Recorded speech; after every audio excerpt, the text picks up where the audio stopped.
ರಾಮಲಿಂಗಾರೆಡ್ಡಿ ಅವರ ಪುತ್ರಿಯಾಗಿರುವ ಸೌಮ್ಯ ರೆಡ್ಡಿ ಮಾರ್ಚ್ 18, 1983ರಲ್ಲಿ ಜನಿಸಿದರು. ತಂದೆ ರಾಮಲಿಂಗಾರೆಡ್ಡಿ ರಾಜಕೀಯ ಕ್ಷೇತ್ರದಲ್ಲಿ ಗುರುತಿಸಿಕೊಂಡಿದ್ದ ಕಾರಣ ಸೌಮ್ಯ ರೆಡ್ಡಿ ಮೊದಲಿನಿಂದಲೂ ನಾಯಕತ್ವ ಗುಣಗಳನ್ನು ಹೊಂದಿದ್ದರು. ಜೊತೆಗೆ ಬಗೆಯ ವಿಶೇಷ ಕಾಳಜಿ ಹೊಂದಿ ಬೆಂಗಳೂರಿನ RV ಇಂಜಿನಿಯರಿಂಗ್ ಕಾಲೇಜಿನಲ್ಲಿ ಕೆಮಿಕಲ್ ಇಂಜಿನಿಯರ್ ಆಗಿ ಮುಗಿಸಿದ ಬಳಿಕ ಸೌಮ್ಯ ರೆಡ್ಡಿ ನ್ಯೂಯಾರ್ಕಿನ ಇನ್ಸ್ಟಿಟ್ಯೂಟ್ ಆಫ್ ಟೆಕ್ನಾಲಜಿ MSc ಮುಗಿಸಿದರು. ಅವರು ಮೊದಲಿನಿಂದಲೂ ಪರಿಸರ ಸಂರಕ್ಷಣೆಯ ಕಾರ್ಯಕ್ರಮಗಳಲ್ಲಿ ಹೆಚ್ಚು ಭಾಗಿಯಾಗುತ್ತಿದ್ದರು. ಪರಿಸರ ಸಂರಕ್ಷಣೆ ಮತ್ತು ಪ್ಲಾಸ್ಟಿಕ್ ಬಳಕೆಯ ವಿರುದ್ಧ ಅನೇಕ ಹೋರಾಟಗಳನ್ನು ನಡೆಸಿ 2014 ಕರ್ನಾಟಕ ಪ್ರಾಣಿ ಕಲ್ಯಾಣ ಮಂಡಳಿ ಸದಸ್ಯರಾಗಿ ಸೌಮ್ಯ ರೆಡ್ಡಿ ಅವರು ಬಳಿಕ ರಾಜಕೀಯದತ್ತ ಒಲವು ತೋರಿಸಿದರು. ತಂದೆ ಮಾರ್ಗವನ್ನೇ ಹಿಡಿದ ಸೌಮ್ಯ ರೆಡ್ಡಿ ಕಾಂಗ್ರೆಸ್ ಸಿದ್ಧಾಂತಗಳನ್ನು ಒಪ್ಪಿ ಪಕ್ಷದ ಸದಸ್ಯರಾದರು.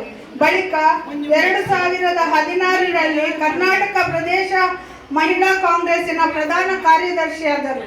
ಕಾಂಗ್ರೆಸ್ಸಿನಲ್ಲಿ ತಮಗೆ ನೀಡಿದ ಜವಾಬ್ದಾರಿಯನ್ನು ಉತ್ತಮವಾಗಿ ನಿರ್ವಹಿಸಿದ ಅವರು ವಿಧಾನಸಭೆ ಪ್ರವೇಶಿಸಲು ಜಯನಗರ ವಿಧಾನಸಭಾ ಕ್ಷೇತ್ರದಿಂದ ಅದೃಷ್ಟ ಪರೀಕ್ಷೆಗಿಳಿದರು. 2018 ವಿಧಾನಸಭಾ ಚುನಾವಣೆಯಲ್ಲಿ ಜಯನಗರ ಅಭ್ಯರ್ಥಿಯಾಗಿ ಕಣಕ್ಕಿಳಿದ ಸೌಮ್ಯ ರೆಡ್ಡಿ ಕ್ಷೇತ್ರದಲ್ಲಿ ಭರ್ಜರಿ ಪ್ರಚಾರ ನಡೆಸಿದ್ದರು.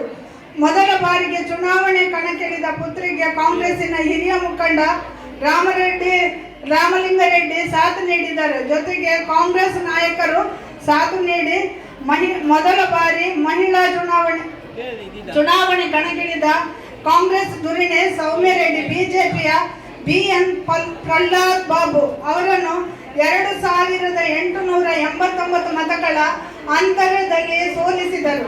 ಜಯನಗರ ವಿಧಾನಸಭಾ ಕ್ಷೇತ್ರ ಶಾಸಕಿಯಾದರು. ಶಾಸಕಿಯಾದ ಬಳಿಕ ತಮ್ಮ ಕ್ಷೇತ್ರದ ಅಭಿವೃದ್ಧಿಗಾಗಿ ಸತತ ಶ್ರಮಿಸಿ ಅಲ್ಲದೆ ಬಿಜೆಪಿ ಸರ್ಕಾರದ ವಿರುದ್ಧ ಹಲವು ಬೃಹತ್ ಹೋರಾಟಗಳನ್ನು ಸೌಮ್ಯ ರೆಡ್ಡಿ ಮುಂಚೂಣಿಯಲ್ಲಿ ಕಾಣಿಸಿಕೊಳ್ಳುತ್ತಾರೆ. ಶಾಸಕಿ ಕರ್ತವ್ಯದ ಜೊತೆ ಇವರು ಪರಿಸರವಾದಿಯಾಗಿ